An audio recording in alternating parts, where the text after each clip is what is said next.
텐서플로우 설명드리겠는데요.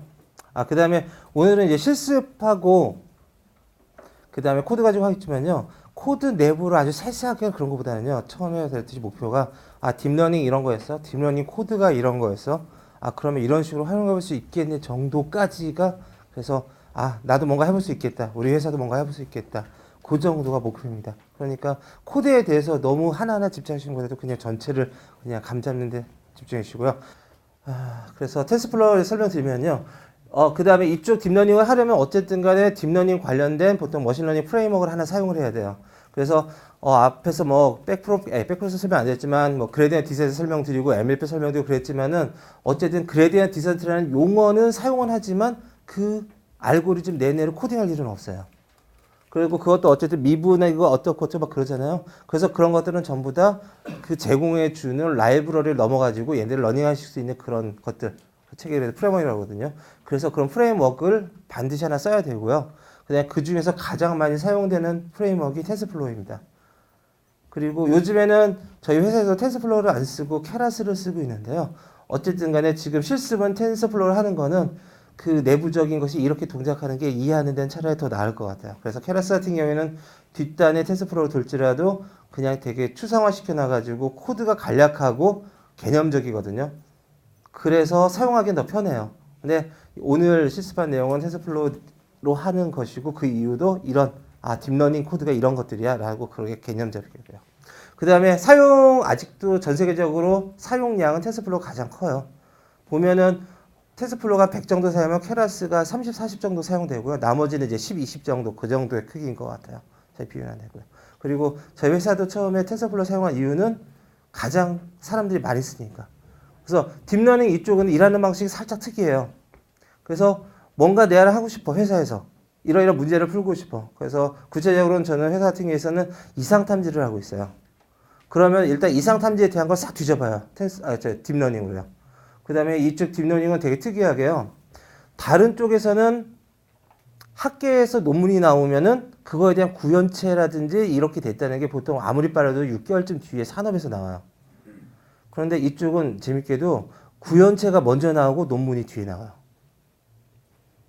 그리고 논문도 학회에 올리는 거지만은 보통 아카이브 X라는 게 있어가지고 거기는 자기가 올리거든요. 그 다음에 심사도 하거나 업셋하지 않거든요. 그래서 내가 먼저 올렸으니까 내가 먼저 찜한 거야. 라는 식으로 사람들이 구현체를 올리면서 거기에 같이 올려요. 그 다음에 어느 논문이 괜찮다고 소문이 나면은 사람들이 그거를 가져다가 직접 논문을 읽고 구현하는 거 되게 어렵거든요. 논문 자체도 어렵지만 그 다음에 구현할 수 있는 능력까지 있어야 되고. 근데 이쪽은 재밌게도 논문을 올리면서 자기들이 실험한 코드를 그대로 같이 공개해요. 그러면은 보통 저 같은 경우에도 일단 논문을 찾아요. 그러면 이 논문에 구현체가 있는지를 찾아요. 일단 구현체 없으면은 그래 이건 뒤로 밀어요. 보통 논문 하나 읽고 구현하려면은 최소 정말 어마어마하게 잘하는 사람들 일주일은 걸리거든요. 그래서 그런 건 이러고 구현체 있으면 구현체를 다운로드 받아가지고 일단 논문 보기도 전에 뭐 하기 전에 실행부터 시켜봐요. 실행시키고 학습시키고 내 결과가 진짜 논문에서 나온 거랑 똑같네라고 하면은 그제서 논문을 들여다봐요. 그리고 그렇다면은 그다음에 코드를 들여다봐요. 논문 내용이 코드에 어떻게 반영되는지 보고 그러면 우리가 하고자 하는 목적에 맞게끔 이걸 하려면 어디를 어떻게 고쳐야겠다라고 그렇게 해요. 그래서 이쪽은 연구하고 일하는 방식이 되게 특이하게 그냥 구현체를 다운로드 받아요. 그 다음에 훌륭한 논문 같은 경우에는 나도 이걸 구현해봤어라고 해서 그거잖아요. 그거 구현하는 건 꽤나 훌륭한 능력이잖아요. 그래서 GitHub에 자기 거 올리고 그런 것들이 자기 PR이잖아요. 그러면은 괜찮은 것 같으면 구현체들이 몇 개 올라와요. 그래서 이 논문에 대해서 구현체가 한 3, 4개 있어? 그러면 이거 다 잘 되는 건가 보다. 또 믿을 수도 있고 막 그렇잖아요. 그래서 특이하게 구현체가 논문보다 먼저 올라오는 분야고요. 이 분야는 모든 학문 중에서 유일한 것 같고요. 컴퓨터 사이언스에도 오직 딥러닝밖에 없어요. 그리고 재미있는 거는 그래서 딥러닝 또 잘하는 그 회사들은 전부 돈이 있는 회사들이에요. 그리고 이걸 하려면 컴퓨팅 파워가 줘야 되거든요. 그래서 학교에서는 그런 컴퓨팅 파워가 없어요. 그래서 딥러닝을 잘하려면 그것만 전문으로 하는 회사에 가는 게 되게 이런 추세도 조금 있습니다. 그래서 가장 요즘에 나오는 핫한 논문들은 학교가 아니라 산업체에서 나와요. 그래서 알파고를 만든 딥마인드라는 회사. 그러면 오픈 AI라든지 그다음에 구글, 아마존, 페이스북, 엔비디아. 그래서 정말이지 막 이런 논문도 나와서 이런 결과도 나와서 하는 거 보면은 지금 열과 요 회사들에서 나와요. 그 저자들이. 되려 학교도 물론 훌륭하신 분들 많이 쓰시죠. 근데 실질적으로 보통 눈에 보이는 와 이런 거 하면 어우 하는 건 대부분 그런 회사들에서 해요. 그게 좀 특이한 점이래요. 아까 머신러닝 언제 했을 때 이거는 쓸모가 있어도 뒷얘기는 왜 했죠? 하여간에 그래서 텐서플로우 많이 쓰다는 얘기였고요. 그래서 텐서플로우 보면은 구조가 이렇게 돼 있어요. 여기를 보통 프론트엔드라고 백엔드라고 그러는데요. 코어라고 그러는데 특이하게 어떤 파이썬 코드가 있어요. 오늘 볼 코드도 이런 거고요. 그래서 파이썬 코드가 있으면은 파이썬 코드는 자기가 계산할 대상과 그 다음에 데이터를 뒷단에 보내요. 그래서 여기서 계산을 끝내고 나서 일로 보내요. 그렇게 투레이어로 되어 있어요. 그래서 실제로 여기서는 계산이 이루어지지 않아요. 그게 약간 특이한 게 있고요. 그 다음에 보면 백엔드 보면 여기 CPU, GPU, 안드로이드, 그 다음에 iOS 이렇게 있잖아요. 그래서 CPU는 그렇다 치고 GPU도 그렇다 치는데 재밌는 거는 안드로이드가 iOS에 있다는 건 이게 모바일에서 동작한다는 거잖아요. 그래서 딥러닝이 이렇게 돼요. 아까처럼 학습을 계속 다 이렇게 해서 고양이 당해야지 얘를 그래서 판별기가 될 때까지 학습시키는 과정은 상당히 많은 반복이 일어나고 컴퓨팅 파워가 많이 필요해요. 그래서 반드시 서버에서 GPU가 있어야 돼요. 그런데 그게 다 끝나고 났어요. 학습이 완료가 되고 났어요. 그러면 얘를 사용할 때는 단지 계산에 입력해 넣어서 출력까지 한 번만 하면 돼요. 그렇기 때문에 보통 모바일에서도 동작하기에 그렇게 컴퓨팅 파워가 아주 크지는 않아요. 그래서 여기에서는 그걸 의미하는 거죠. 그래서 학습할 때는 컴퓨팅 파워가 무지막지하게 커야 된다. 하지만 걔가 끝나서 보통 인퍼런스 추론이라고 하거든요. 그 다음에 예측이라고 할 때 그때는 그냥 모바일에서 충분한 컴퓨팅 파워가 된다. 그런 정도이고요. 지금 그거를 지원하기 위해서 이런 식으로 돼 있다는 게 있고요. 얘가 그래프예요. 얘는 보면은 X하고 W를 매트릭스 멀티플렉스. 그러니까 뭐냐면 매트릭스는 그 행렬 곱을 하고 거기다 B를 더하는 오퍼레이션을 하고 그 다음에 RLU가 뭔지 모르겠는데 이런 함수를 나와가지고 Y가 계산된다라고 이런 식으로 보통 코드를 작성하면 코드는 요 그래프에 해당되는 거거든요. 그러니까 Y를 계산하려면 어떻게 계산해야 돼? 필요한 게 X와 W와 B와 있어. 거기에 사용되는 오퍼레이션은 요 세 가지가 사용되라고 이게 디파인이 돼서 이게 뒤로 넘어가게 돼요. 코어 단위로. 그리고 그러면서 여기에는 실질적으로는 이게 업데이트할 건 W와 B거든요. 그래서 X하고 Y 두 개, X가 하나가 값이 같이 넘어가고요. 그래서 그렇게 실행되고요. 그래서 예. 그래서 그 프론트 단은 뒷코어 단과 세션을 하나 선언을 하고 이런 식으로 호출됩니다. 자, Y가 뒤에서 위에서 이렇게 코드로 정의가 되어 있고 이 Y라는 그래프를 넘기면서 여기에 사용된 X하고 Y는 요 값들이야라고 이렇게 데이터. 그래프와 데이터가 두 개로 넘어가는 식으로 실행하게 돼요. 그리고 변수인데 변수가 세 가지가 있어요. 보통 콘스탄트는 상수라고 해야지 변하지 않는 값인데요. 지금 여기 보면은 벌써 X하고 W하고 B하고 이제 많이 익숙하시잖아요. X는 데이터, W하고 B는 업데이트할 대상. 근데 이게 데이터와 업데이트해야 대상 그걸 구별해 줄 필요가 있다고 그래가지고 업데이트해야 될 대상은 버라이블로 선언하고요. 그 다음에 데이터는 플레이스 홀더라고 선언해줘요. 그래서 코드에서 보면은 이게 업데이트 대상이구나. 이게 데이터이구나. 변수인데 프로그램 랭귀지에서의 그거를 이런 식으로 선언해주고요. 그리고 텐서플로우의 딥러닝 코드 구조는 이렇게 돼요. 지금은 이거 이해 안 되신 게 너무 당연해요. 그런데 이 구조에서 전혀 안 벗어나요. 뭐냐면은 얘가 어쨌든 간에 얘는 네트워크 구조를 하거든요. 그러니까 아까 그 질문한 거 질문 답변 드릴게요. 그 카카오 오픈방에서 갑자기 레이어라고 그러는데요. 근데 히든 레이어라고 하는 건요. 입력 레이어, 입력층, 출력층 외에 그 사이에 히든 층이 있다고 그래가지고 그 멀티 레이어고요. 그래서 히든 층이 여러 개 있는 거고요. 그래서 보통 MLP 같은 경우에는 히든 레이어가 없이 그냥 입력층, 출력층이 있는 케이스는 거의 사용을 안 해요. 동작을 안 하니까. 그래서 입력과 출력 사이에 중간에 하나의 층이 있다 해가지고 그거를 멀티 레이어라고 합니다. 아까 그 오픈 카카오톡방에서 질문해 주셨던 거고요. 생각났네요. 그래서 어쨌든 간에 지금 레이어가 몇 개고 각각 레이어마다 그 노드가 몇 개이고라고 지정해 줘야 되잖아요. 그래서 네트워크를 모양을 정의를 해줘요. 모델을 정해주고요. 그 다음에 나는 코스트 함수를 어떻게 할래라고 정의를 해줘요. 이건 뒤에서 설명드릴게요. 그 다음에 나는 얘를 아담 옵티마이저는 그레디언트 디센트의 아류작이에요. 나는 뭐를 쓸 거야? 이걸 업데이트 해주기 위해서. 그걸 보통 옵티마이저라고 그래요. 자, 그게 세 가지가 정의되고요. 그 다음에 이거를 실행시켜줘. 이렇게 코드가 됩니다. 그래서 텐스플로우 코드는 이 구조에서 거의 안 벗어나요. 벗어나는 케이스가 없고요. 그리고 대부분 모델의 구조가 어떻게 돼? 그럼 다 여기만 달라져요. 그 다음에 딥러닝 기술 용어를 볼게요. 이제 딥러닝 이제 코드를 볼 텐데 거기 사용되는 거를 그 용어들을 알려면 아까보다 더 좀 용어들을 알 필요가 있거든요. 그래서 코스트 펑션 종류예요. MS는 민스퀘어드 에러 가지고요. 사실상 원하는 거는 X를 넣었을 때 Y가 나왔으면은요. 그 Y가 우리가 바라는 값하고 똑같으면 가장 좋아요. 그런데 그거의 에러를 어떻게 측정할까? 그래서 우리가 원하는 값, 실제 나온 값을 빼요. 그런 다음에 그걸 제곱해서 다 더한 게 그냥 다 그래가지고 평균 낸 게 민스퀘어드 에러입니다. 그냥 두 개의 차를 제곱해가지고 그냥 평균 낸 거예요. 그냥 MSE라고 그렇게 얘기를 해요. 표현하고요. 근데 이거 같은 경우에 1대1로 이거일 땐 이거 나와야 돼. 이거일 땐 이거 나와야 돼. 그렇게 하는데 그게 아니라요. 한 번에 여러 개를 가지고 줄 때 얘네들의 그 나온 결과의 분포와 이 분포만 동일해도 만족해. 그럴 경우에 분포만 비교하거든요. 그럴 경우에 사용되는 거는 크로스 엔트로피라든지 KL 다이버전스 이렇게 사용돼요. 그래서 얘네들에 대해서는 제가 정확히 지금 설명드리지 않을게요. 그런데 지금 하는 거는요. 지금 코스트 펑션 종류, 뒷단에 옵티마이저 종류, 오버핏 방지 종류, 액티베이션 종류, 러닝 레이트, 그다음에 종류들이잖아요. 그러니까 이것들은 다양한 종류들 중에 하나이고, 얘는 코스트 펑션이구나라는 정도로만 해석하시면 됩니다. 단지 얘는 그런데 MS 크로스 엔트로피, KL 다이버전스 얘네들은 코스트 펑션. 근데 이 두 개는 분포, 그다음에 이건 1대1이다. 그건 잊어버리셔도 돼요. 근데 이런 용어가 코드에서 보이면은 얘네들은 코스트 펑션이구나. 그거를 의미합니다. 그래서 코스트 펑션이 반드시 정의돼야 되는 거는요. 아까 그래요. 그 공이 산에서 굴러내려간다는 거 그거 예를 들었잖아요.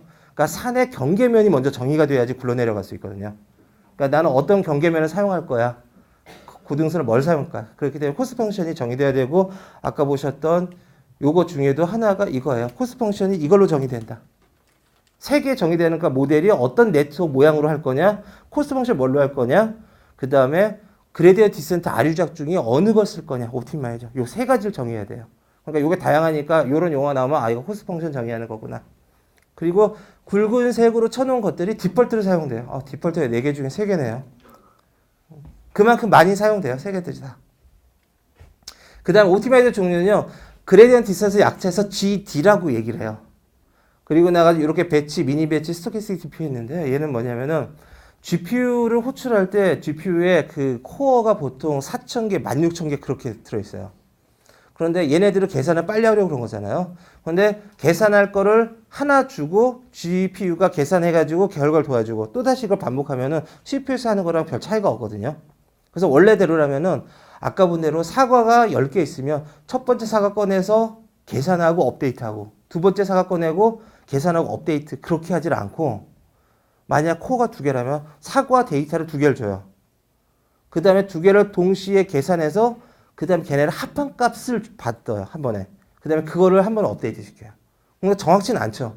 그런데 이렇게 하면은 코어가 4,000개면은 데이터 4,000개를 주고 한 번에 계산하고 이 방식이 아까처럼 하나 주고 결과 받아서 업데이트하고 하나 하는 것보다 더 빠르게 계산할 수 있거든요. 그래서 지금 미니 배치라는 개념은 오로지 GPU 때문에 나왔어요. 그래서 GPU를 사용하는데 미니 배치를 사용 안 하면 CPU보다 안 빨라요. 그렇기 때문에 얘네들은 사용하더라도 미니 배치를 거의 디폴트로 반드시 써요. 얘를요. 그리고 한 번에 보통은 그냥 아무 생각 없이 디폴트 값으로 256개를 동시에 계산해 주라고 하고 그다음에 보통 이제 이렇게 코딩을 하고 나면은요. 이 미니 배치 값을 몇 개로 해야지 제일 빠른지는 실험적으로 찾아내요. 이게 상황에 따라서 뭐라고 그러니까 엄청 대단하신 분들은 그거를 계산해서 할 수 있을 것 같은데요. 그런 거 안 하고 256 해보고 2배 늘려보고 2배 늘려보고 그러다가 빨라지다가 어느 순간 다시 느려지거든요. 그러면 요거는 요 값을 사용하면 되겠구나. 그래서 얘네들은 미니 배치를 쓴 그레디언트 디센트 거의 이게 그냥 디폴트 씁니다. 그 다음에 나중에 모멘텀, 아다그레드, 아다델타, 아담, RMS, 스포스 이런 것들 잔뜩 있고 얘네들 보면 얘가 그레디언트 디센트의 그냥 아류작들 다 똑같은 것들이라고 그러고 사실상 다 많이 보여요. 코드들을 다운받아가지고 하다 보면요.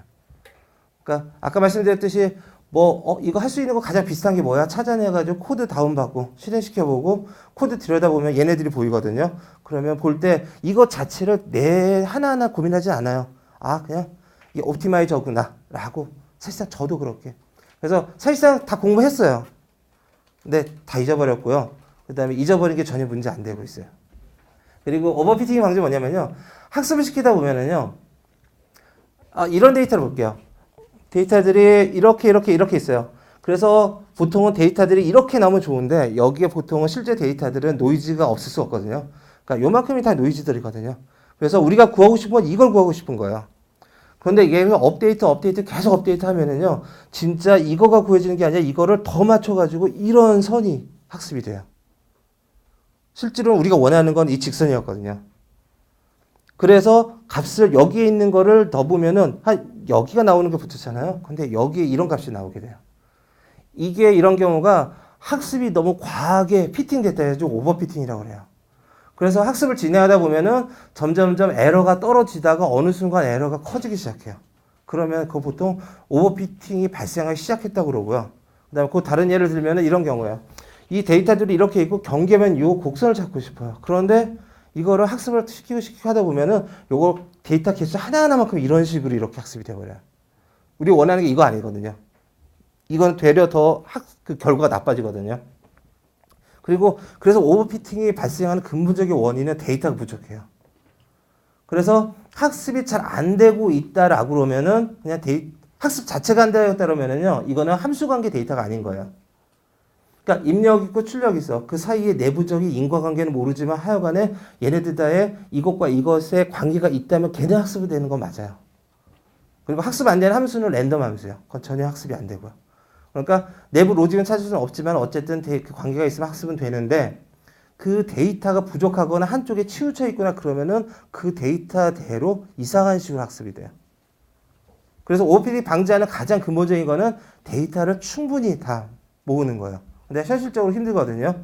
그러다 보니 알고리즘적으로 오버피팅을 방지하자 해가지고 나오는 것들이 드롭아웃, 배치 노멀라이제이션, 레귤라이제이션 이런 것들이 있어요. 그래서 코드에서 요게 보이면 이거는 실제로 로직과 관계없이 이런 오버피팅 방지하기 위해서 얘를 적용했구나 라고 그렇게 파악하시면 돼요. 그 다음에 데이터 어그멘테이션 ON이 여기 가려졌네요. 요거는 알고리즘은 아니고요. 이 오버피팅이 발생하는 근본적 원인 자체가 데이터가 부족한 거잖아요. 그럼 데이터를 인위적으로 늘려주는 방법이에요. 예를 들면은 고양이 사진 있을 때 고양이를 좌우로 반전시키거나 회전시키거나 위아래를 반전시켜도 고양이잖아요. 그 다음에 걔를 확대하거나 축소해도 고양이고요. 그 다음에 색깔을 회색으로 만들거나 아니면 진하게 만들거나 그래도 다 고양이잖아요. 그런 식으로 해가지고 데이터를 증강시키는 거 보통 데이터 어그멘테이션 한다고 그래요. 그래서 보통 영상 쪽을 처리할 때는 데이터 어그멘테이션 거의 필수로 가요. 데이터 수집하는 게 한계가 있기 때문에. 그런데 이 방법은 도메인에 따라 달라요. 영상에서는 하기 쉽죠. 근데 그게 아니라 뭐 다른 데이터, 뭐 음성 데이터라고 쳐요. 그거를 어떻게 변형시키면은 의미 있는 거지? 모르잖아요. 그렇기 때문에 보통 데이터 어그멘테이션은 영상에서는 많이 사용됩니다. 거의 필수로 사용됩니다. 그 다음에 액티베이션 펑션들이요. 액티베이션 펑션이 아까 벌써 퍼셉트론에 여기에 들어가는 펑션이거든요. 이거를 뭘로 쓸까인 거고요. 그 다음에 결론적으로 말씀드리면 액티베이션 펑션을 안 넣으면은 작동을 안 해요. 그래서 MLP라고 하더라도요. 레이어 다음에 레이어인데 여기에서 이런 식으로 MLP, 액티베이션 펑션의 조건은 얘네가 선형만 아니면 돼요. 선형이 되면은 만약에 그 y는 ax 플러스 b라는 그런 함수가 선형 함수잖아요. 그걸 집어넣으면은 레이어가 몇 개가 있든 간에 얘는 그냥 히든 레이어가 없는 거랑 똑같이 그 수식을 전개하면은 똑같아지거든요. 그래서 액티베이션 펑션은 반드시 이런 비선형 함수여야 되고, 그 다음에 각각의 여기 나온 건 시그모이드, 하이퍼탄젠트, RLU, 리키 RLU라는 것들은 각각 걔네들 모양이 요런 모양들이에요. 다 공통점들은 그냥 직선이 아니라 하여간 중간에 휘어져 있어요. 그리고 나서 얘네들이 이런 식으로 가장 많이 사용하는 건 RLU고요. 그 다음에 RLU를 사용하면은 요거는 뒤에 액티베이션 펑션으로 얘를 쓴다는 거구나 라고 이렇게 파악하시면 됩니다. 그리고 재밌게도 아까 그 알고리즘 세 가지가 개선됐다는 거 하나가 그 전에는 이거가 사용됐었어요. 디폴트로. 그러다가 얘로 사용하면서 갑자기 성능이 좋아졌어요. 그 다음에 이유는 설명 안 드릴게요. 이거 설명드리면 어쩌죠. 근데 요 사소한 거 가지고 갑자기 또 얘가 학습이 잘 되기 시작하더라. 이것도 이바지한 세계 중에 하나입니다. 그 다음에 러닝레이트는요. 얘가 코스트 펑션 그 지형이에요. 그러면 우리가 원하는 데는 여기까지 가고 싶어요. 그런데 여기서 시작하는데 이쪽 방향에 맞겠어. 근데 큰 걸음 한 걸음 걸었어요. 근데 다시 이제 또 우측이죠. 큰 걸음 걸었더니 대략 일로 가요. 걸음 걷고 걸음 걷고 그러다 보면 여기까지 도착을 못해요. 내가 똑같은 곳에서 시작하는데 이제 걸음이 요 정도 크기예요. 그러면은 어쨌든 가고 이렇게 하겠죠. 그러니까 러닝레이트는 보폭의 크기예요. 얼마만큼 큰 크기. 아까 계산할 때 오차에 비례해가지고 그 다음에 입력에 비례해가지고 그 다음에 이 러닝레이트만 비례하거든요. 그래서 러닝레이트의 그 크기만큼의 그 업데이트되는 양이 해야 돼요. 그래서 얘가 크면 정답에 못 가요. 작으면 오래 걸려요. 대신에 가야 되는 길이 멀면은요, 처음엔 크게 가면 좋겠죠. 크게 팍팍팍 가가지고 정답 근처에 가서 정답 근처에 갔으면 거기서 러닝레이트 작게 해가지고 정답에 갈 수 있게끔 그렇게 하고 있습니다.